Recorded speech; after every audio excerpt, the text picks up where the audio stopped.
What's up, guys? Welcome to another edition of Take On New York Sports. I am Anthony Heaton, your host, as always, and this is episode number 6.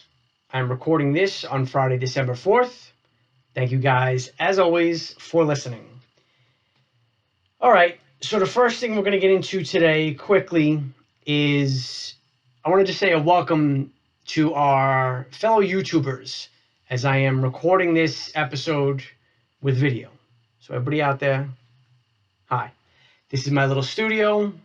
I got my Igor jersey on, ready for hopefully some hockey January 15th-ish.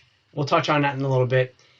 But the first thing is the NBA today. We have a start date, we have a schedule, and let's go. We got some basketball. Now, basketball is my least favorite sport out of the 4 major sports, but the thing is, it's more consistent than football. You know, the NFL, if you're a Jet or Giant fan, you play them once a week, you're waiting. And now the NBA, at least you got a couple games a week. So it's kind of, a little bit more normalcy, if you will. Because right now we'd have basketball, hockey, and football going on if this was any year besides 2020. So, we hope that the season can get played. I know they reduced it to 72 games, I think, but we hope the season goes off without a hitch.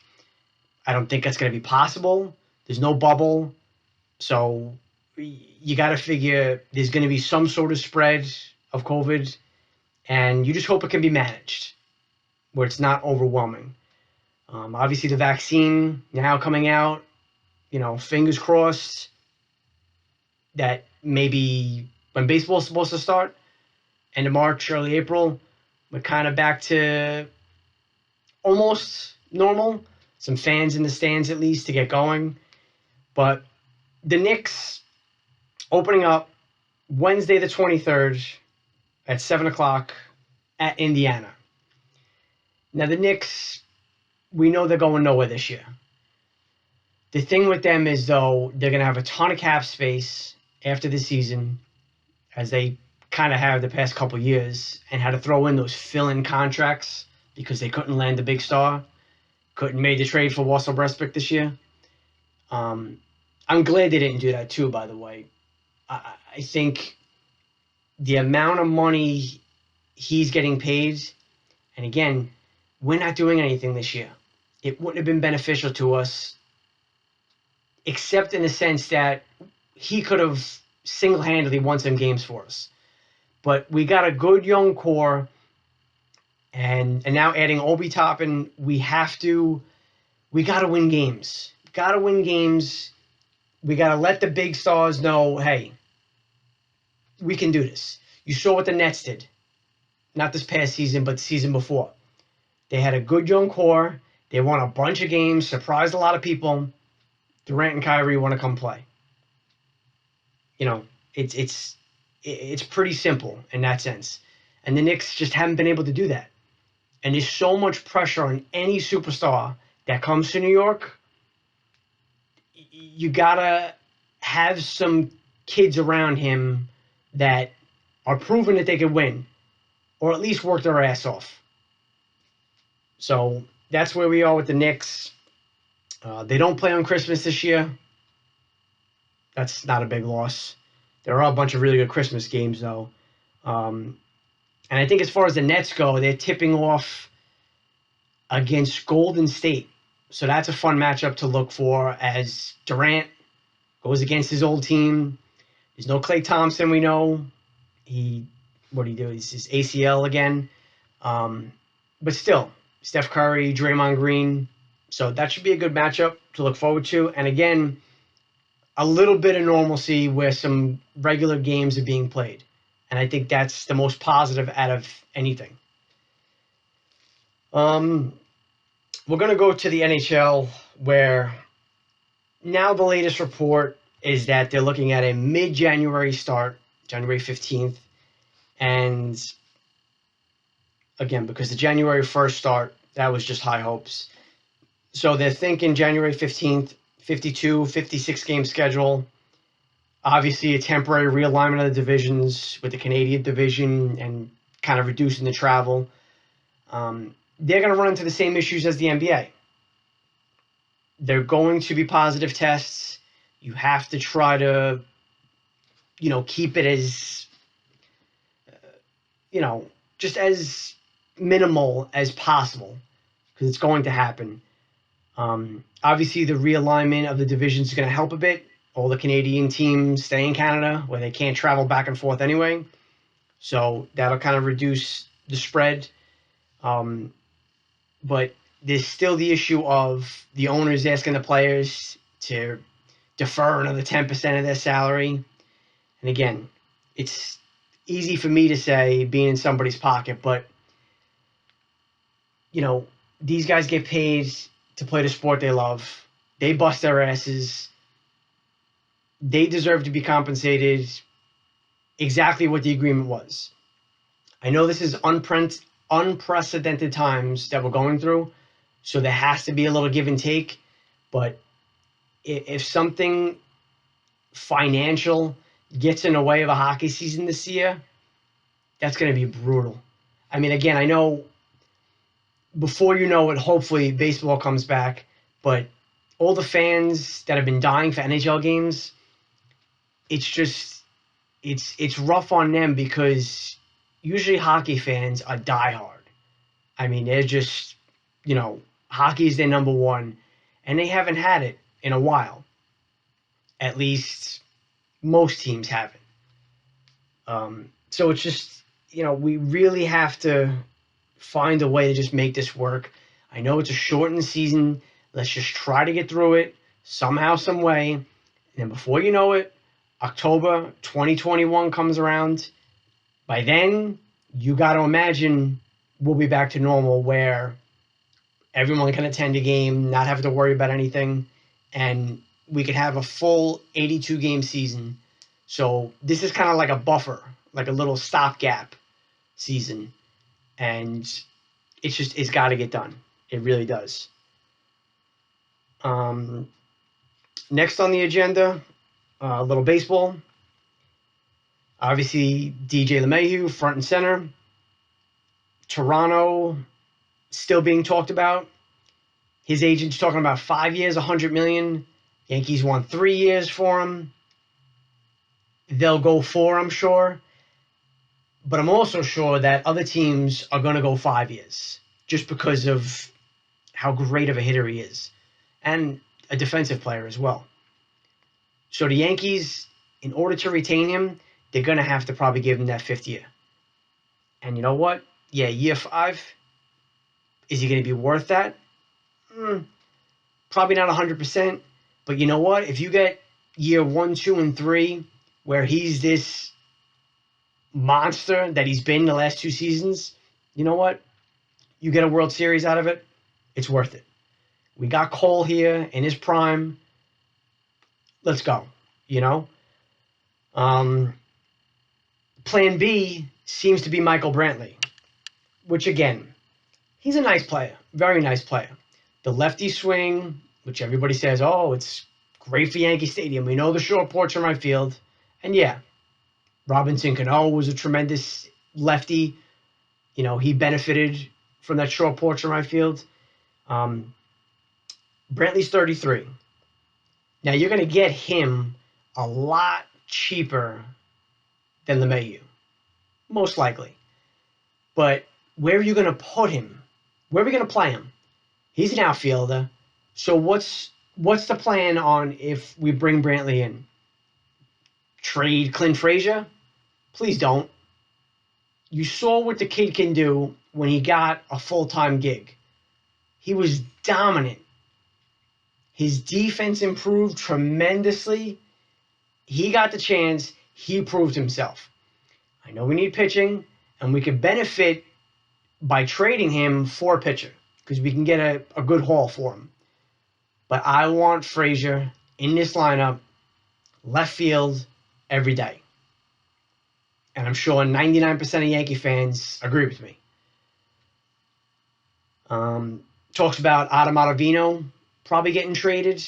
Not probably, I should say possibly. He's got 1 year left on his deal. I think last year was just a bad hiccup for him.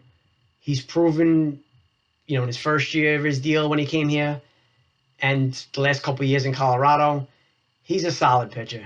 And I wouldn't give up on him. Just he has 1 year left. It is what it is. We're not going to re-sign him after this year. Let's go to battle with him. We non-tendered Jonathan Holder, so he's gone. So we have a little bit of a bullpen void. Not that Holder was any good last year anyway, but Corey Kluber is another name that's being brought up. You're going to be able to get him on the cheap. 2-time Cy Young Award winner, but injured last season. I think he threw like 1 inning or something like that. So if you want to try to pick him up for, like I said, a cheap 1 year deal, 10, 12 million, like that's cheap. But I think that would be a decent pickup. A veteran, if he can stay healthy, you know what you're going to get from him. So I wouldn't be opposed at the Yankees going after him. Although Boston seems like the front runners for him, which, okay, it's not a huge loss if he goes to Boston. The Mets seem to be zeroing in on James McCann. I think that would be a great pickup for them. 30-year-old catcher. He can hit. Very good defensively. So, I mean, going from Wilson Ramos to McCann, I think that would be a good pickup, a real good pickup for the Mets. And they're also being linked to Jake Odorizzi, who did not get re-signed by Minnesota, the Twins. And I don't even think they offered him the qualifying offer. They couldn't. That's right, because they offered him the qualifying offer the following season. So, I don't know what kind of contract he's going to be looking for. Maybe a 3-year deal. But, I mean, what are you going to do? Put Matz back in the rotation? You got DeGrom. Is Marcus Stroman going to stay healthy? Is he going to pitch? There's a bunch of different factors here for the Mets. So I think Jake Odorizzi would be a nice pickup for them. Again, he's not going to cost you a ton, but, he can give you some good solid innings. Last on the agenda is the NFL. Going into Week 13. Daniel Jones for the Giants, listed as doubtful as of this recording. And I would be shocked if he plays. You saw him out on the practice field. He looked okay. He wasn't going full 100%. But, again, we discussed this on the last episode. Colt McCoy, stopgap for a game. Let Jones rehab. Get ready for Arizona next week. It's going to be tough against Seattle regardless. So let's just have McCoy play, and it is what it is. If our defense steps up, our corners, and they shut down Russell Wilson, who knows? Maybe you got a shot. But according to the lines that I have at this point, we'll delve right into my picks here. Seattle's laying 10.5 at home. Seattle's 8-3, Giants 4-7. Give it to Giants. That extra half point kind of solidifies me taking them because I could see it being a close game where it's one score. I don't think the Giants will pull it out, but I think they'll be able to keep it close. So give it to Giants, getting 10.5 in Seattle. Next pick is the Jets at home against the Las Vegas Raiders. Raiders 6-5, Jets we know, goose egg, and 11. Jets getting 9 points at home. I'm taking the Jets. They bit me in the ass last week. I'm taking the Jets. The Raiders don't impress me that much. Jets at home. They'll at least keep it close. They got to keep it close. They got to show some pulse because they've just been, I don't even know the word, just absolute crap, basically. So they have to show you something to keep that game within double digits. And the last game I'm going to pick is Cleveland at Tennessee. Both teams 8-3. Both teams having very good seasons. Tennessee laying 5.5 at home. I'm going with the Titans. I think their running game is very good. Tannehill's looked very good. Not to say Cleveland's running game hasn't looked good, but I like the whole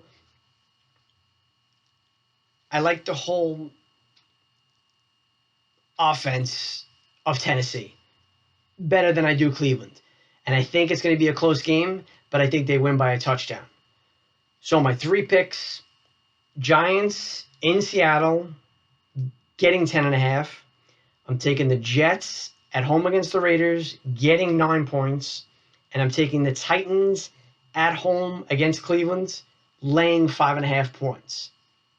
So that will wrap up episode number 6. You guys know where to find me. Follow me at Twitter at TakeOnNY Sports, the website, takeonnysports.com, and email me, takeonnysports@gmail.com.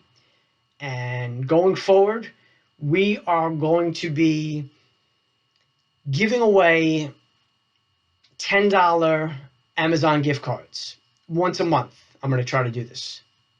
If I decide to do it more frequently, I'll let you guys know. But you have to follow me on Twitter. And in order to qualify for the gift card, I need you to leave a review of the podcast. Either follow me on Podbean or leave me a review on any one of the podcast sites, Spotify, Apple Podcasts, more likely Apple Podcasts, just because that's easiest for me to access. But again, I check everything, so you will be qualified for that gift card if you leave a review or follow me on any one of the podcast apps. All right, guys? So hopefully you guys had a good time. Live episodes are coming soon, hopefully within the next 2 weeks. I might just wait till Christmas and then start afterwards, right before the new year. But again, follow me on Twitter. You'll be up to date on everything. And as always, guys, be well.